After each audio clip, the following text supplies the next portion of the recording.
Good morning, everyone. Welcome, everyone. It's always a pleasure to interact with young minds, always pleasure to interact with gurus, teachers, because I also share my background, where I grew up, how I grew up, and how I made career. So we'll touch base on that as well, but it always fills me with new energy when I interact with young minds, people, students who are just on the cusp of making their career, deciding on which way to move forward and how to move forward. So we'll cover that, but before that, just a quick one, as Ronald suggested. I'll try to answer some questions in the end, and to be able to capture your questions, here is an arrangement which we have arrived at. So all of you can see what are the questions, and we'll discuss it one by one. Here is a slide where you can actually go in. You can go into slido.com and enter the event 72236. This should give you capability to answer your questions. One moment, I think I need to share my screen. Sorry about that. Screen here, and I am starting to share my screen now. So if you are not able to see it in a minute, just let me know. You should be able to see it now. So on your phones or on your laptops, wherever you are, just go to slido.com and enter this event code. You should be able to submit your questions. Everybody will be able to see that on real time. And then we will pick up some of the questions to discuss. I'll probably pause here for a minute while you open the link and use this event code. Ronald, are you able to hear me fine? Absolutely, Dan. I'm right here. I see some of the comments coming in suggesting they're having trouble hearing, but I guess it is primarily on your part, end. You probably need to rejoin Zoom again. And I think Raghu will address those at the site. So Raghu knows the technical aspects, so he'll talk to them on chat. Please continue. So please note down this number, slido.com 72236. Start posting your questions there, and we will address it later. Ronald, if you can please type this into the chat as well, in parallel, slido.com event 72236. Done. I'll do that. Yep. So we'll move back to the interactive session. Okay, excellent. So I guess it's a good day. It's a Saturday. Everybody's kind of little relieved at home, comfortable time.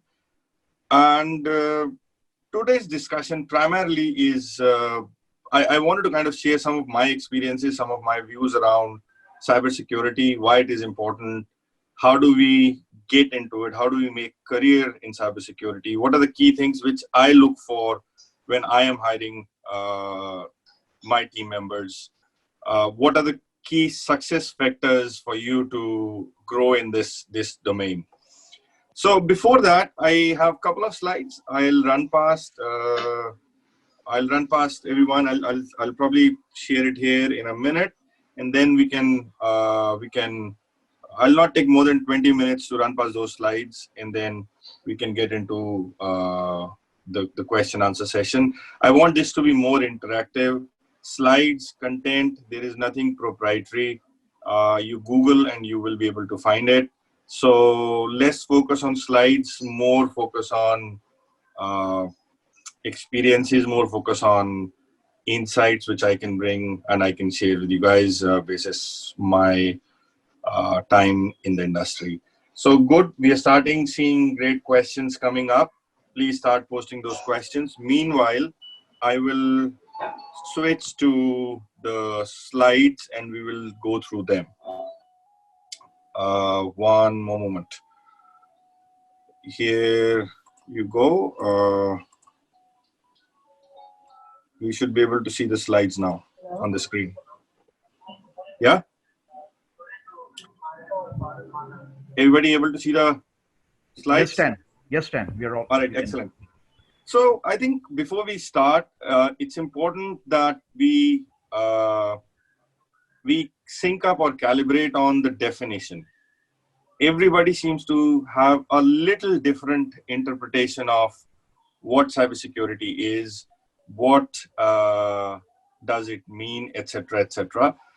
Everybody seems to have a fair idea, but if it comes to defining a definition, we sometimes are able to not clearly articulate. So here it is. What is cybersecurity? Protection of information against unauthorized disclosure, transfer, modification, or destruction, whether accidental or intentional. The protection is important here. We're trying to protect. That's the cybersecurity aspect of things. Each word is important here and carries a meaning. Where unauthorized means, you need to look at these keywords. Unauthorized, disclosure, transfer, or modification. Where unauthorized is without permission, without the permission of data owner, right? If the data owner has not authorized you to access, read, transfer, use, that's a breach. Disclosure, reveal or uncover or have access to. Transfer, move or delete. Modification, change. So move, change, deletion all come under this bucket. And then obviously the destruction, accidental or intentional, it doesn't matter whether it is accidental by mistake or intentional, it will cause an impact to the business. So far with me? Dan, may Yep. Sorry to interrupt. I just wanted to announce to all the participants, kindly do not raise your hands because right now the presentation is going on. We have no room for addressing any questions during the webinar. All questions can be posted on slido.com. The code has been shared. Kindly allow Mr. Tanvinder Singh to continue with the webinar. Please do not raise your hands. We cannot address those right now. So Thank you. my suggestion is please submit your questions on the Slido. The link or you can find it in the chat details if you've joined late, the event code. And we'll pick up some relevant questions from there to discuss. And even after that, if you have any questions, we'll have some way to interact and to be able to answer. We'll address those, yes. Right. Thank you, Dan. And so no problem. This is going to be an interactive session. It's nothing formal in there, but just let me complete my slides and then we'll quickly get into the discussion mode. I just want to have everybody a fair understanding of what cybersecurity means. So far, are we in sync on the definition here? I guess this should be, we all should be in sync now here. Now let's look at why do we need ourselves to be secure? Cybersecurity, fair enough, but why? Why is this concern? Why is this worry with every organization? Why is this a key ask in the market right now? Why do we need more people in this domain? So let's look at these things. I'll set the context.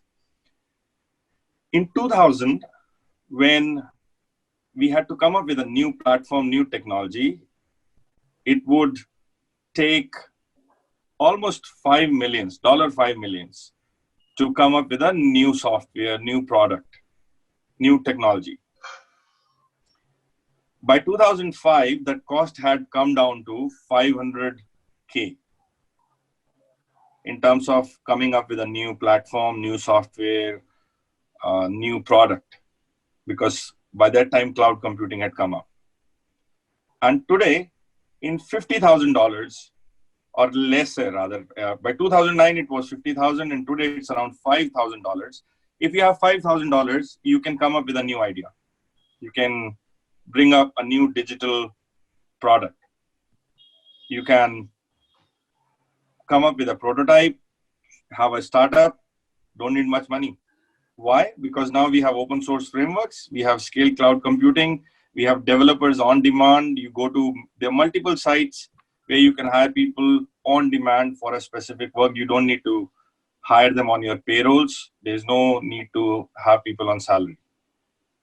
So the point I'm trying to make it is, one, developing a new platform is easier now. It's available in market. You have an idea, there will be a new platform available in market, or you can build one quickly. Now, keep in mind, I'm just setting the context. The ease of building a digital platform. That's the point I'm trying to drive home here, that the cost factor for a new platform is now close to $5,000. You go to fiverr.com, you go to lot many other sites. I would not talk about specific sites, but you can get developers on a gig basis, and they will deliver work for you in a very decent value for money. So point being, making digital products is easy now. There are multiple platforms which are available in market, and you can create your own in a very smaller amount as compared to what we had 20 years back. So today, digital platforms, more and more platforms are coming into the market, and it's easier to churn out a new digital solution in market. Now, keep that thought with you. Let's look at this slide, which talks about why, what are the key platforms which are moving in. So you see the earlier platforms like mainframe, client servers, these all are declining. The new platforms which are big data, web 2.0, IoT, all of these, quantum computing, artificial intelligence, they all are now gaining traction. Today, this is where we are. So we're seeing all cloud-based technologies now, which are getting adopted. So this is the speed of adoption. The earlier slide was availability of the digital platforms. This is the speed of adoption. And why do we have this speed of adoption? Sorry about that. Yeah. So these new platforms are going to change the world altogether. Next few years, you're going to have self-driving vehicles. You're going to have human-machine collaboration. You're going to have fully immersive virtual reality. There are real estate companies which are exploring virtual reality. When you plan to buy a house, you don't need to actually see a physical house. They will take you through virtual reality. And you can visit a house in New York, sitting in India, and experience how it looks like.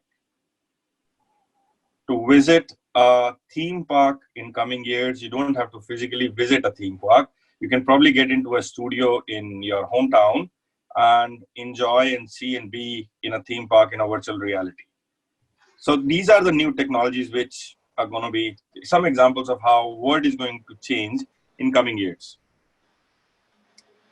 Now, all these new technologies, when they come in, or rather, I'll just pause here. Let's look at what are the top risks in which have been identified in these years. Do you see some common risks? Here are those. Cyber attack, data fraud, theft, incident of data fraud. So these are, again, consistently, you can see them across 2017, 2018, 2019. Now, do you see a link between the advent of digital systems or adoption of digital systems and the cyber attacks? The point I was trying to drive was, as more and more digital platforms are getting into our day-to-day life, the risk of them getting exposed is going higher and higher. Are you able to see the correlation now between availability of the digital or ease of creating a digital platform, adoption of those digital platforms in our life, and adoption leading to the risk of exposure, because these platforms contain the data about ourselves. We call it PII, personal identifiable information. So here is the link which I was trying to create between availability of digital platforms, adoption of digital platforms, leading to higher risks of data theft or higher risk of breach, higher risk of exposing the data in those platforms. I hope the link is clear there. We'll quickly look at some of the recent cyber attacks. If you see, Lion Air subsidiary was hit by data breach. Now, these since I'm based in Malaysia, these events, or you will see primarily in Southeast Asia, Malaysia, Thailand, Singapore, but there are many examples you will find in India as well, or in the surrounding areas. So Malindo Air here was breached. All the user data, all the passenger data was compromised, was available in public, including their email ID, phone numbers, addresses, names, what date they flew in, which is personal information. It should not be available to hackers, because once they know your name, once they know your email ID, once they know your address, once they know your phone number, they can use that information to attempt a hack to your bank account, because this is what information is needed to reset the password. Yes, you see the link. So again, we had Singtel, which is Singapore's health information regulator, a government department which is called Singh Health, contains the data for all of the Singapore citizens. The data was stolen from them, even including the Prime Minister's health records, which now the hackers or anybody in public can know, after obviously paying the hackers to obtain that information, can know what are the health issues with the Prime Minister. Is there something which he's not telling the world? Is somebody, for how long he's going to stay alive? Not exactly, but what are the chances? If he has any chronic disease, etc., etc. So these are personal information, should not be available to anybody else except the person who is the rightful owner of this information. You would not want your personal data, your health records, your date of birth, your phone number, your address, your email ID to be available in public to somebody who has nothing to do with you except having bad intentions for you. Astro, again, same data breach. Astro is a telecom provider. Their data was breached. And for ladies, Sephora is a cosmetics provider. They have their own app. Their data was gone. And these are just few of them which I could pick up just Googling around, saying recent breaches in Thailand, in Singapore, in Malaysia, and they pop up. If you put a Google recent breaches India, you'll see a number of issues there. Now, before we move into the next slide, probably would want to pause here and again reiterate. The availability of digital platforms, the ease with which new platforms can be created, customized, is leading to higher adoption of digital platforms. You have an app for everything now. Those apps contain data, your credit card information, your name, email address, phone, where you were, who are your friends. It's your digital personality, digital persona of yours. That's what becomes very attractive for rogue elements. That is very attractive information for people with bad intentions. And that's the reason they try to, the risk is high now, because there is value for this information. Somebody recently said data is the new oil. So hence there are frequent attempts to breach and get this data. When I say breach, refer to the definition which we covered in the first slide. They are not authorized, but still they enter, they copy the data, they delete the data, they take away a copy with them, and then use it, sell it in the market. It's cash. So now I hope you're able to see between availability of the digital platforms, adoption of the digital platforms, that those digital platforms carry critical information, that information is valuable asset, data is the new oil, and hence it is lying there for rogue elements to be consumed, to be extracted. I hope so far everybody's with me until here. Now let's move at another aspect of it. When you are digital as a company, you are connected to your consumers, your suppliers through a digital link. Assume I am a bank. This enterprise is a bank. 20 years back, everybody had to go to a branch to do a transaction, and to be able to break in into their systems, you had to break in into a branch first or into their data center first. You have to get into a bank's data center to be physically able to connect to their systems. But now you have their app on your phone. So now you're sitting inside your home, you can try to break in an app and get access to bank's network. That's the change which has happened with digitization. As an enterprise here, let's say you're a bank in enterprise, you're connected to your suppliers by a digital link. You're connected to your consumers by a digital link, which is you have an app as a consumer. You're connected to industries, competitors. You do an online transaction from one bank account from HDFC to SBI. And if enterprise here is HDFC, it has to be connected to SBI's network, which is the industry or the competitor you are seeing on the screen. Similarly, it has to be connected to its JVI partners, service providers, customers. The point I'm trying to make here is that now with the digitization, the perimeter security is gone.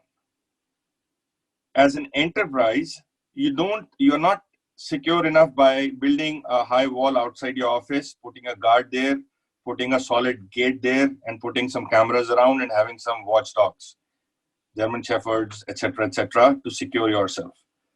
It's not going to help because now you are digitally connected outside your perimeter. You're connected globally,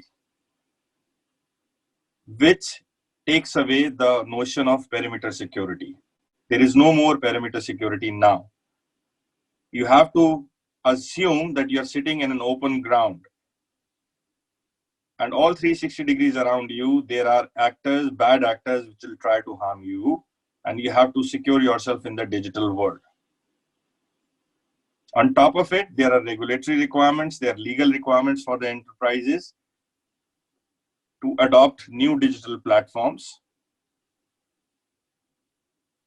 which again leads to adoption of more digital platforms into the ecosystem, bank's ecosystem. Now, keep in mind that when you adopt a new digital system, you also adopt the vulnerabilities in that platform. You also adopt the mistakes which were done deliberately or intentionally in designing that application. You also adopt the risk of breach associated with that platform. For example, if bank doesn't have a mobile application, no risk, at least from app getting exploited. But if the regulator has said that or for competition perspective, now they're forced to launch an application for their customers, they also are accepting or now prone to the risk of getting breached more frequently because now that app, they don't have a control who can install it.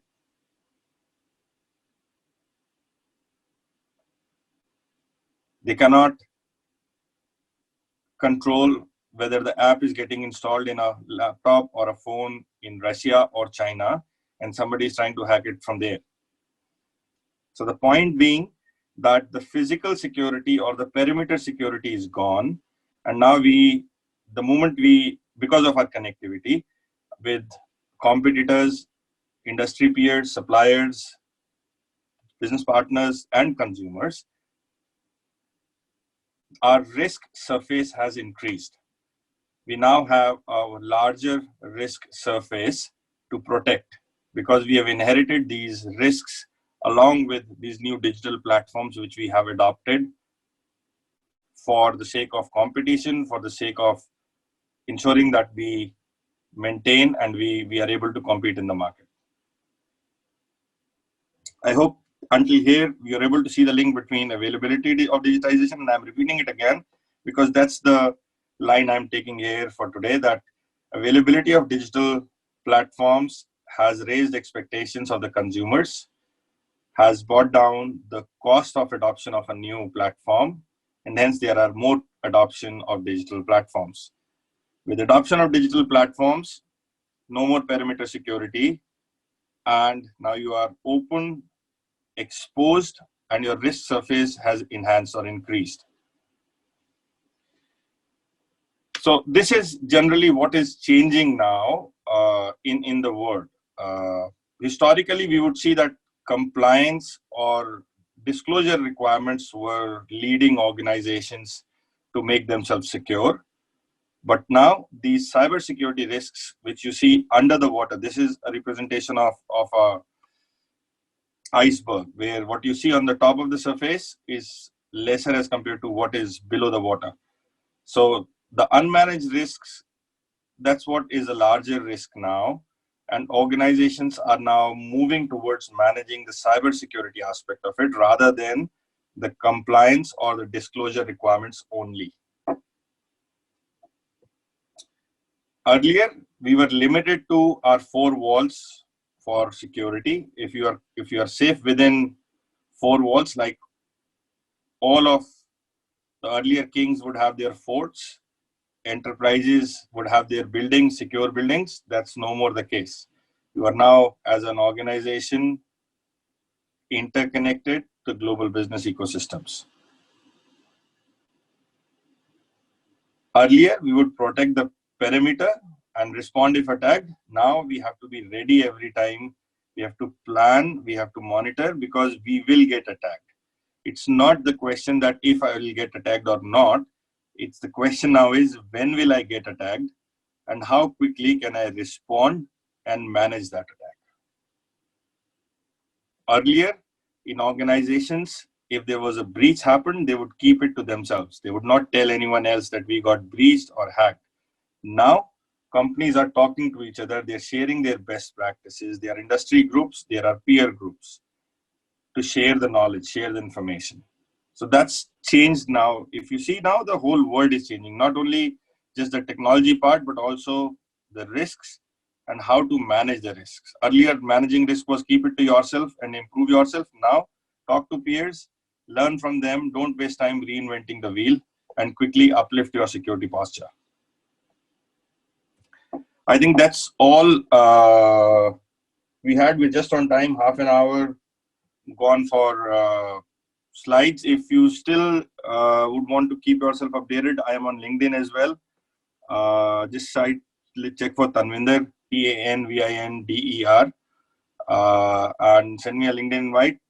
I keep on posting some stuff there, different white papers, thought leadership papers, and which will help you overall into what is how is cybersecurity industry developing.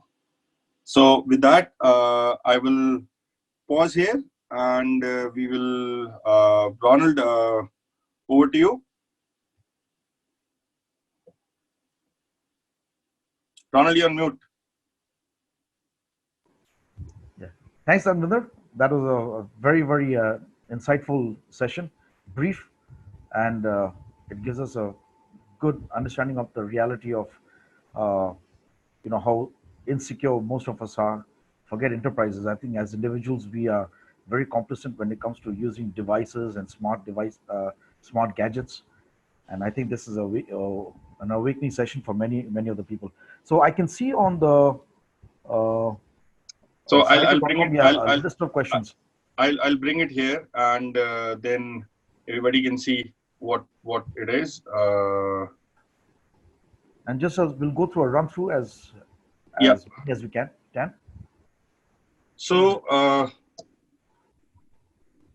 one moment.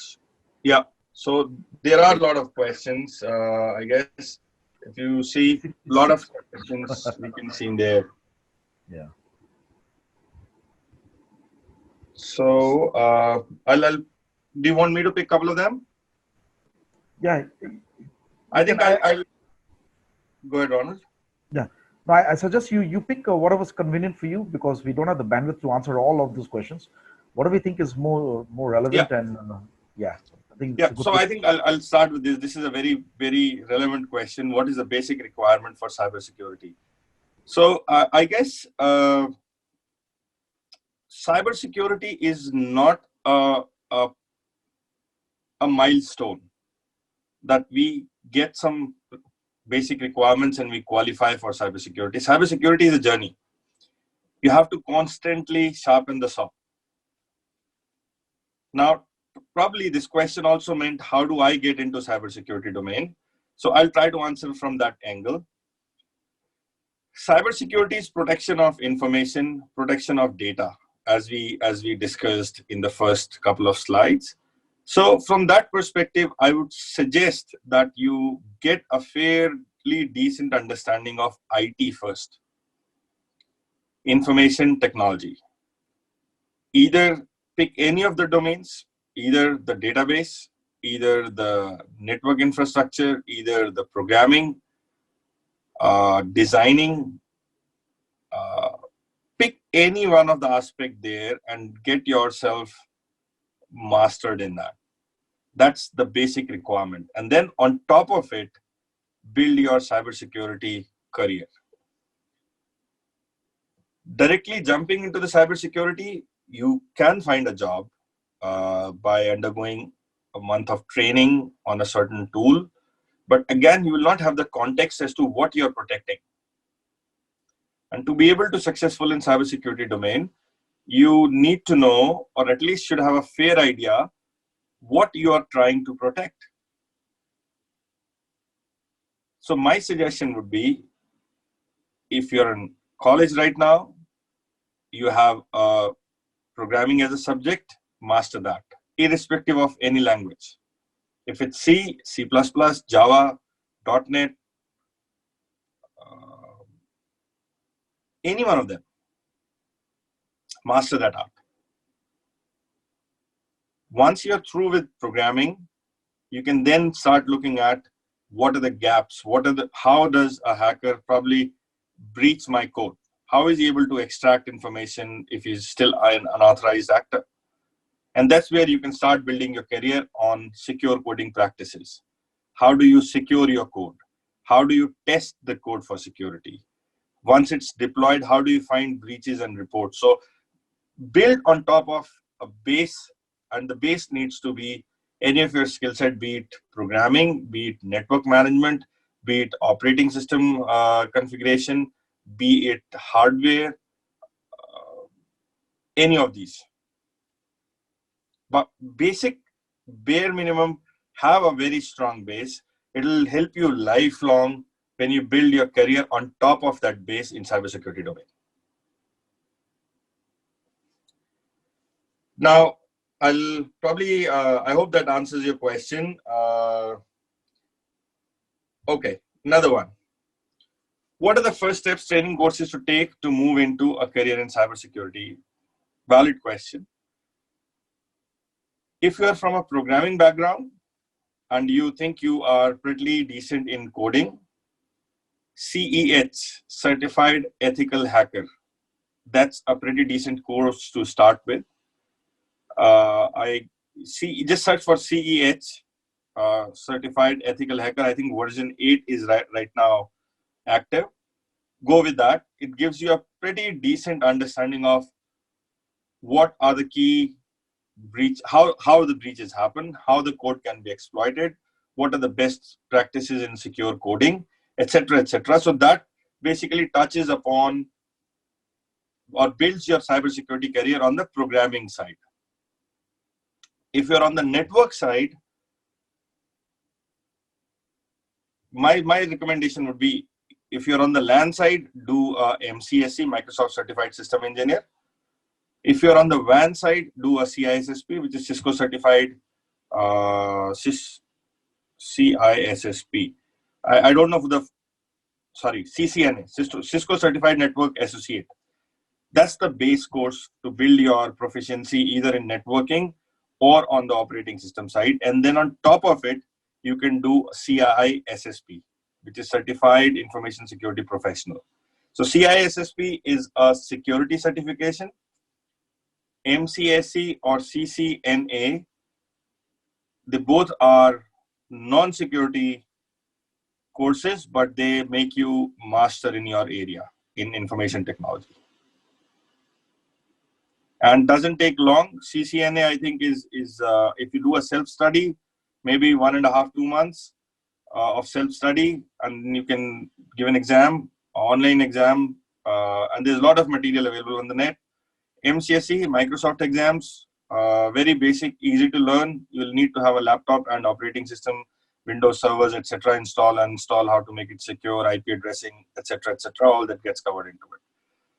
But again, touching to the first point, when you jump into the cybersecurity domain, have your base ready. You need to build your cybersecurity career on top of something, not just bare cybersecurity career, because then you will not know what you're trying to what you're trying to secure. Right? A couple of other questions. Let's scroll down. Again, related to career. Is there good opportunity for an electronic and communication grad in cybersecurity industries? Absolutely yes. Absolutely yes. Electronic and communication adds one layer, keeps you ahead in the lane. If you're not an electronic and communication grad, probably you are a little behind, and you will have to upskill yourself a little better by going through a CCNA or MCSE. CCNA will be very easy for electronic and communication guys, because you'll already know what TCP/IP is, you'll already know what IP addressing is, you'll already know what router is, what's the difference between switch and a router, etc. So those things will be easy for you. But to answer your question in short, electronics and communication grad, absolutely ample opportunities, and ample opportunities for everyone. For everyone. It's just that somebody is little ahead in the line because they have some base knowledge. Somebody is behind in the line and they can quickly cover up. The good part is that you're not dependent on getting admission to a great institution to build your career in cybersecurity. Most of the learning happens on the job. You have to find an opening to get into it and then build your career on top of it. It's easier to switch from IT to cybersecurity rather than getting a jump start in cybersecurity domain itself.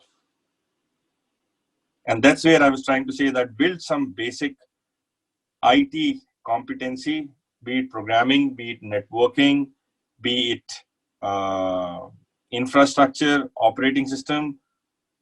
And then from there, spend an year and a half, and in parallel, do your CISSP and switch over to the cybersecurity side of things. It's very easy to switch from IT to cybersecurity. A bit difficult to get a head start in cybersecurity and grow, because you might run into a trouble of not knowing what you're protecting. Okay, let's look at more questions. I think I'm just trying to scroll through the questions and see what are the other questions which are distinct. Yeah, sure, Tan. Absolutely. I think I like one question which talks about something from the common man's point of view. They were asking, like, is our smartphones secure? Something to do with data. When you uninstall it, will all our data go with it, or something like that? Which question was it? I'm just trying to. No problem, Tan. Just pick something that you think is good for you. There are some specific questions like what is port scanning, what is sniffing, network sniffing, how do you exploit networks? But I think I would suggest just type it in Google and you'll get the answer. Not something which is difficult to explain. While I'm just trying to see what guidance I can provide. Okay, there's another question. Interesting one. I'm interested in cybersecurity, but my stream is mechanical engineer. Can I do this course for my career purpose? Absolutely, yes. You're interested in cybersecurity? That's what matters. You are still an engineer. I am not. If that helps to give you confidence. I barely had my schooling. I learned on the job. I explored every opportunity which I can get to learn, not specifically in cybersecurity, but anything in IT, be it network designing, be it architecture, be it software development, be it UI, UX development. It ultimately helps you in a longer run. But my interest was cybersecurity. I kept on brushing myself up. And as the right opportunities came in, I got sucked in. I didn't choose because there is a lot of demand in market for cybersecurity, and it's going to be there as long as new digital platforms are getting adopted. As long as new platforms are getting adopted, as long as new softwares are coming into the market, there will be inherent risks with them, and organizations will need cybersecurity professionals to fix it, to make them secure.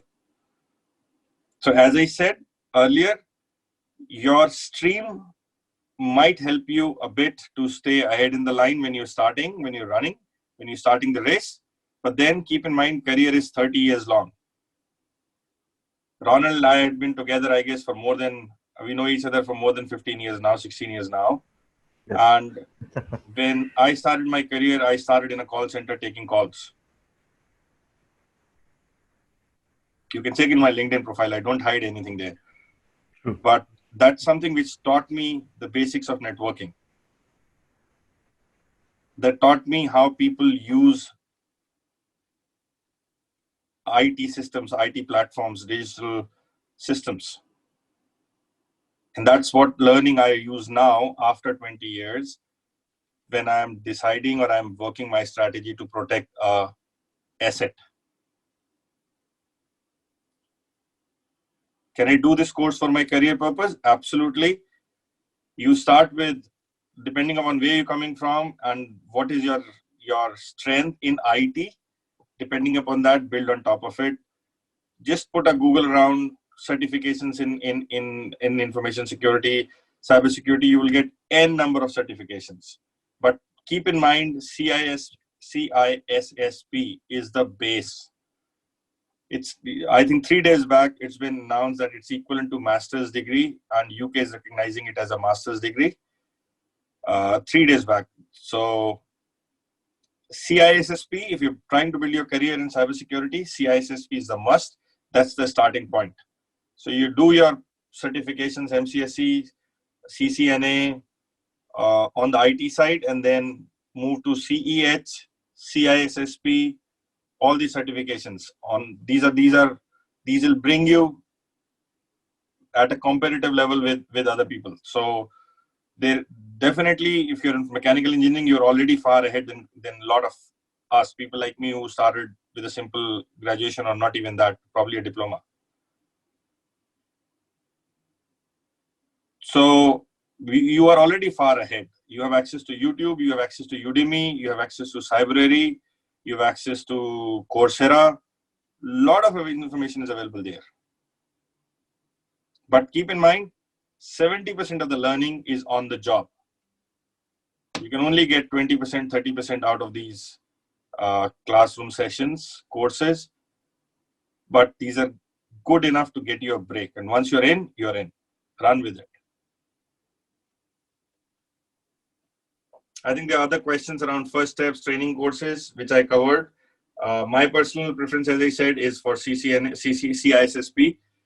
If somebody is CISP and I'm interviewing him, he would be my first preference. And then I look at the domain experience, whether how good he is with software security, or a network security. But CISSP is a base.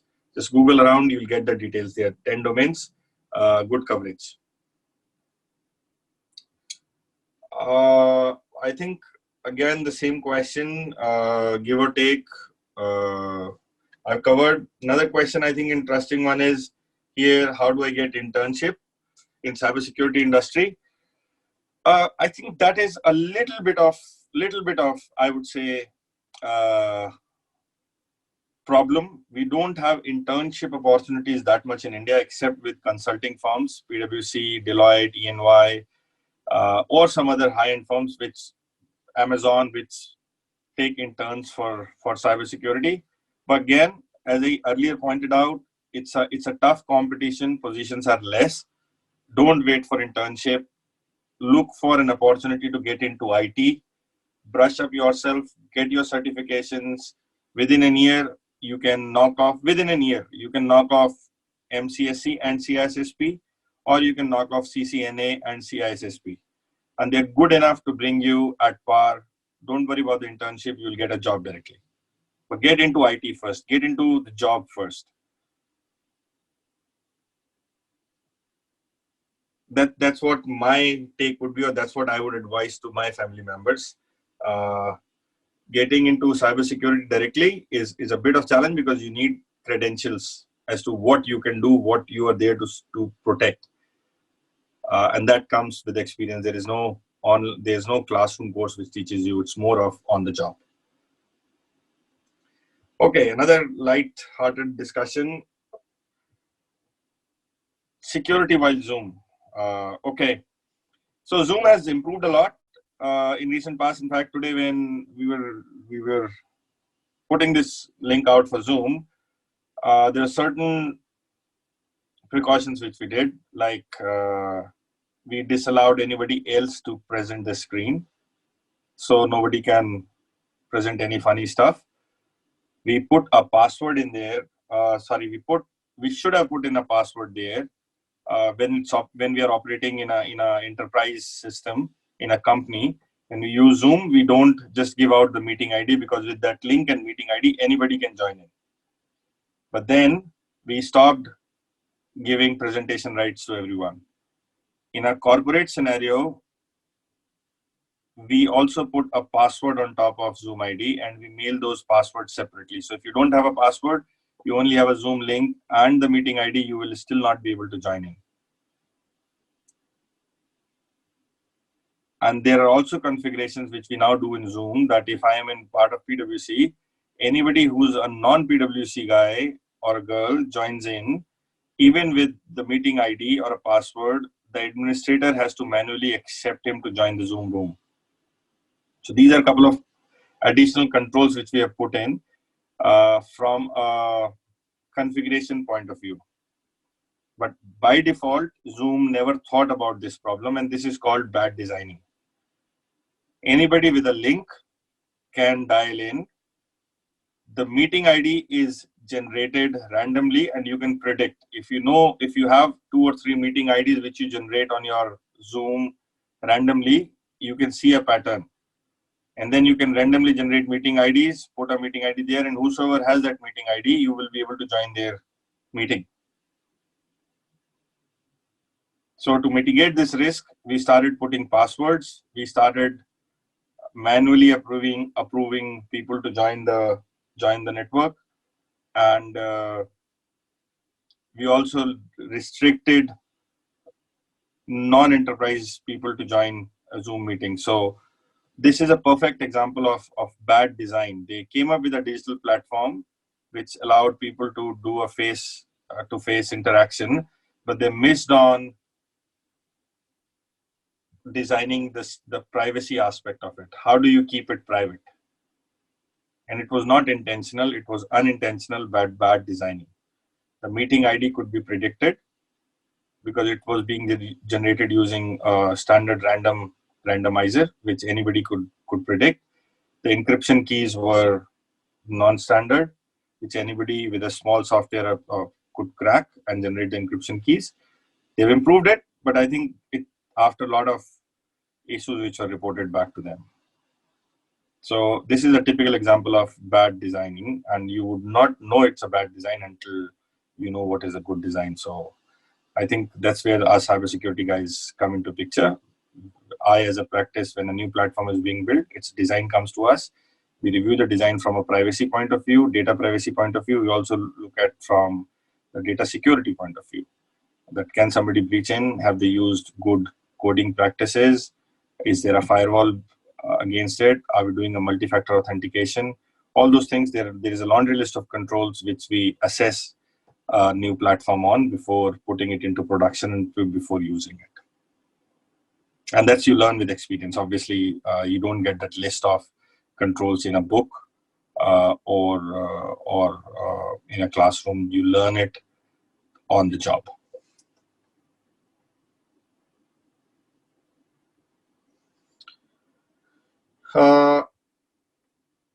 I think again, next question is what are the options for computer science grad? We covered that irrespective. Computer science grad, telecommunication, electronics a little ahead, mechanicals are behind it, but there is no reason to worry. You can cover it quickly. Even who are non-graduates, people who are non-engineers still can make it. A little bit of additional learning has to be there, which I'm sure looking at the lucrative career you have in front of you and the prospects of growing in that career, it'll keep you motivated. Again, the question around exploit in network security, just Google around.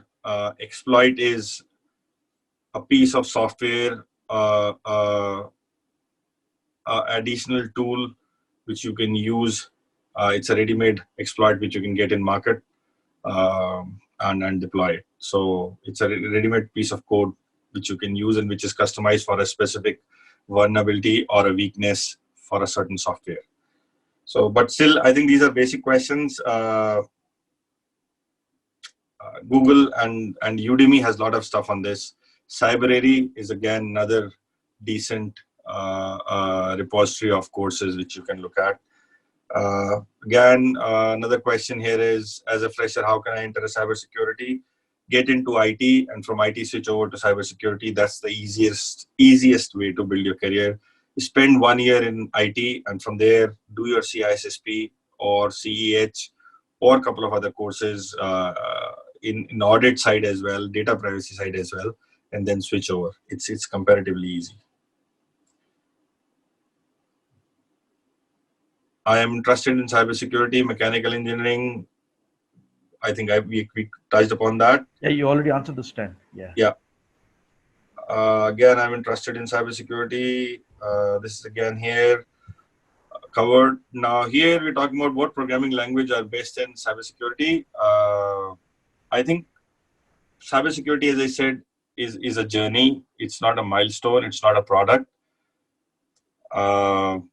Any language that you can master, you can start building in cybersecurity controls in that language. Languages are used to build products, and to make those products secure, that's where the cybersecurity aspect come in. So no specific language. All languages rather need adoption of or programming in any of the language needs adoption of good secure coding practices. That comes under the cybersecurity umbrella. So no specific language I would recommend there.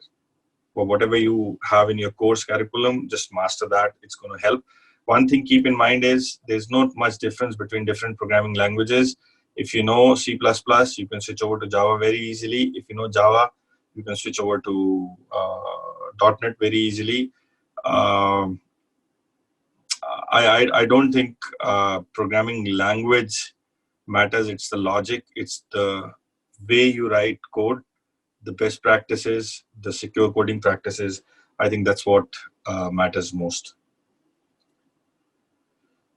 Ronald, there's a question for you, I guess, to answer. Okay. Yeah, I've already answered that in the chat at least about about half a dozen times. We will issue the digital certificates, not today. Okay, it'll come via email and via the app to all of you who have participated actively in this webinar. So be rest assured, those digital certificates will come to you. All right, it'll be emailed to you or it'll come via the app. Another question, I think quickly the last one, I think we're just on top of the time, is a general advice for a day-to-day user. Any app where you can do OTP, add a multi-factor authentication, or add a biometric authentication, please do that. Passwords are very insecure.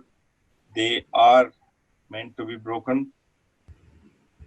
If you think through, I think there'll be very less people who will have more than 5 passwords throughout their life. And I don't consider changing a number at the end of the password as a new password. If it was Tanvinder 1, I make it Tanvinder 2. This is still the same password, because when a brute force attack is happening, it'll still go through the same logic. So always keeping the passwords updated, keeping the complexity leads to more trouble. We forget, then there are more issues. See as much as possible if you can use the biometrics on your phone, use the biometrics on your laptop. See if you can use Google's multi-factor authentication.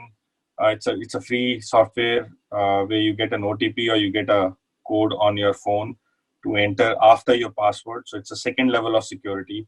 Somebody steals your password, he's still not having this PIN or this code which comes to you. So at least this is what I would recommend. Minimal, do that. I also see some questions around the data privacy aspect of it. Data privacy is also one aspect of cybersecurity industry, but I think that we'll cover in some other session. I think for today we are good. We are over by 1 minute. I think these questions are there. Ronald will take them down and we'll summarize and then see if we can release one FAQ kind of stuff where we try to answer all your questions. Thank you very much for spending your time with me, sharing your questions, and I tried to share with basis my experience, how I made my career in cybersecurity, and how I'm contributing. Any other questions? Please out it to Ronald, and I stay connected with Ronald, and we'll try to answer that. If you want to follow the white papers or information which I share, go to LinkedIn and send me a request there. I will gladly accept it. A general advice to you as well, as you're moving into a professional career, or even if you are into the last years of your college life, create a LinkedIn profile, spend some time on it, get references on that, and start making your network. It's very, very helpful, very important. Even if you spend 10% of the time what you spend on Facebook, on LinkedIn, you will get decent rewards. Make your good profile there, create a good network, let your network know what you're doing to help yourself grow up. People take notice. Everybody wants good people in their team, and you can definitely get picked up from there. With that, I think I will pause the session and we will get back to one moment. Yeah, we'll get back to the Zoom session again. Yeah, right. Thank you, Tan. Thank you very much. I think that was really, really insightful. Uh, and we're getting a lot of positive feedback. Many of them will say, "Thank you, sir. Thank you, sir." Very, very informative session. And I'm sure that most of them will leave good feedback for us on the link that we've already shared. So we request all the participants to please kindly take out some time and go to the feedback link that I shared with you on the chat and fill out the feedback form for us. It'll help us to bring more such, purposeful and meaningful presentations to you all. And we also bring such high profile and prolific personalities like Dan to come and spend some time with, interested young people like you. All right. And also thank you for all the faculty people who have joined us from different parts of the country. I think some have even joined from Philippines. I'm not very sure, maybe from Jakarta as well, and Nepal, I think so. So thank you once again for all the time that you spent learning. I hope this was a great learning experience for a lot of you, and we look forward to bringing another presentation, and we'll intimate you through the app and also through emails. All right. So thank you very much. Thank you, Tan. Thank you for your time. Have a great day.